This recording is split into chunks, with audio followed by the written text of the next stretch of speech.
Podcasts are hot right now. How do I know? Well, you're listening to one right now, aren't you?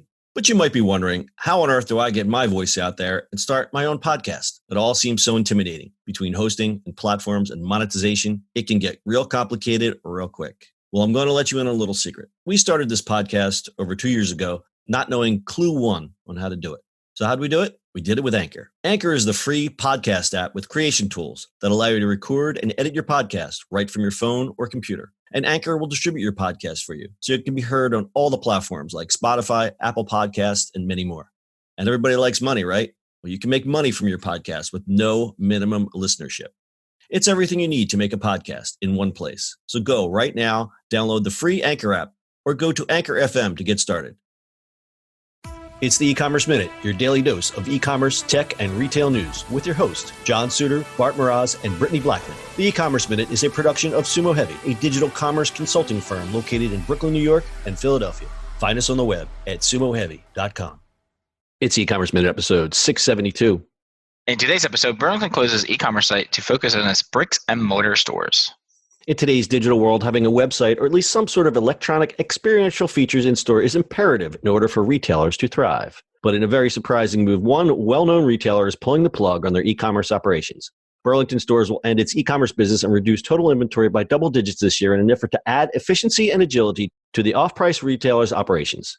CEO Michael O'Sullivan says, quote, "The difference with off-price is if we can carefully control our liquidity and tightly manage our inventory and expenses and plan our comp sales somewhat conservatively, then we'll be in a better position to absorb and recover from any downturn in sales," end quote. The company has already made some progress on these initiatives. At the beginning of February, same-store inventory levels were down 15% year over year, and the company expects double-digit decreases throughout 2020. The company hopes that this tighter inventory control drives faster turns and lower markdowns. For Burlington, e-commerce is at best a rounding error, and as it said in making the announcement, is a business inconsistent with its, quote, treasure hunt shopping model. Burlington has also been riding a hot streak lately with strong sales growth that has been rewarded by Wall Street, where its stock had nearly doubled over the past year before the recent massive sell-off in the market driven by coronavirus fears. But the track record for retailers that have walked away from e-commerce is not pretty. One of the most glaring examples was Pier 1, which shut down its online business to focus on its troubled stores. That strategy didn't produce much improvement in stores, and when a new CEO arrived, he reversed course and restarted e-commerce efforts, having lost valuable years of build-out, stuck playing catch-up. The retailer's bankruptcy filing and massive store closings this year would seem to indicate that online was not only the culprit, but it definitely contributed heavily to the company's dismal performance. With the rise of resale and secondhand apparel businesses where the merchandise is literally one of a kind, Burlington could have on its hands a solid game plan it could follow to handle those kinds of goods. Well, I don't think the timing's great on this one, gang. I'll say so. Well, let's pretend we're living in a normal world. I think you look at this headline and you scratch your head and go, But the nature of Burlington, as stated in the article, is it's a treasure hunt shopping model, meaning once you go to Burlington, if you see it and if you don't buy it then, it's most likely not going to be there again. And that is literally what drives sales at Burlington, and that is why they are so successful. That being said, this is not a good time for that. But there are other articles that have been written that said, that's really part of the magic of Burlington, and that does not translate well online, because if you are looking for something online and you're kind of doing an endless scroll and you're looking for things and it's just like you're looking for that one special thing, it's not the same as being in the store and going, okay, I know that there was this certain shirt that I saw on Tuesday, maybe it's going to be there again, or maybe they're going to have this certain designer that comes in. And I know because my mother was a Burlington addict, so she was your prototypical customer who would go in and look for stuff like this. And, their stores are big and they have a real deep selection. So I think if they can get past whatever's going on now, especially when people are going to start tightening their belts again and doing all that kind of stuff, if they can ride it out, maybe this will work. I don't know. I don't really know much about Burlington, honestly. But what I do know is that I guess as far as their demographics go, I feel like it's older people. So in theory, switching to bricks and mortar would make sense from that perspective. I believe it's an older demographic. I think it's probably a lower income demographic because it is discount. Right. They're on the line of TJ Maxx and Ross. And Ross doesn't have an e-commerce site.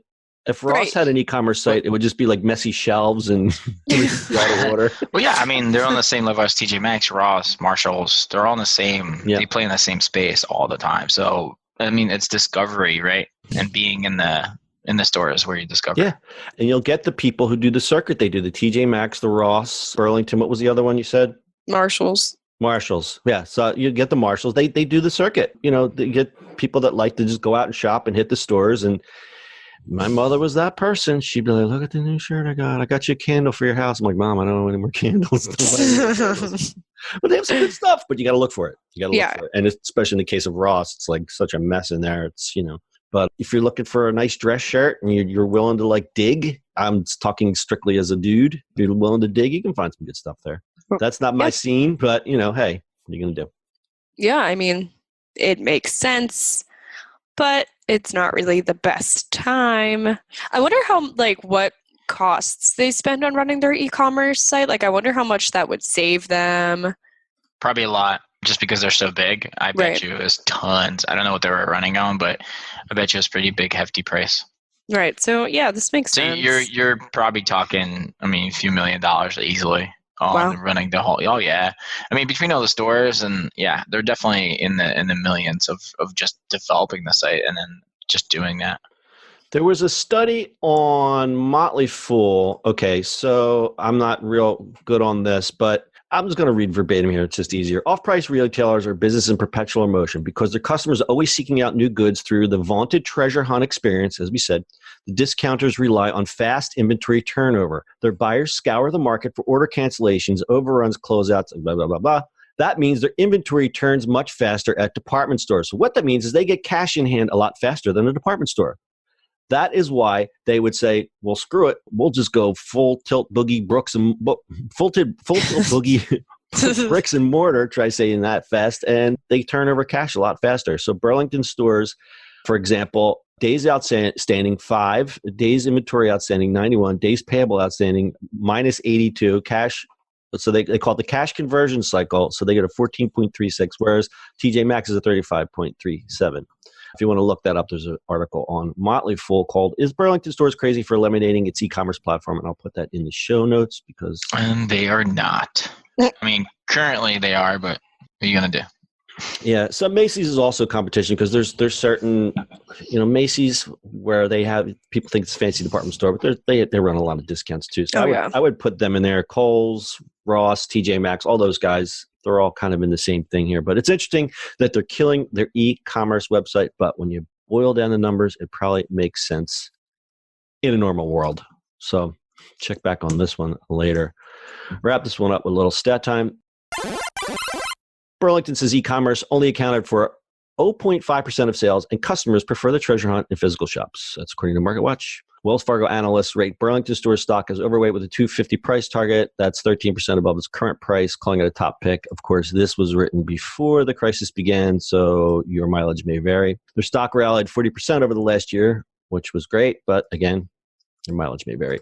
At the beginning of February, same-store inventory levels were down 15% year over year, and the company expects double-digit decreases throughout 2020. Who knows where that's going to stand now as of the recording of this podcast. You guys got anything else? Nope. All right. That is your e-commerce minute for today. Don't go to the Burlington website. We'll see you on the internet tomorrow. That's it for today's show. If you like the show, do us a favor and subscribe or leave us a review on iTunes. And don't forget, you can now listen to the e-commerce minute on your Amazon device. Just add e-commerce minute to your flash briefing. And finally, if you have a comment or suggestion or just want to say hi, find us on social media at SUMO Heavy.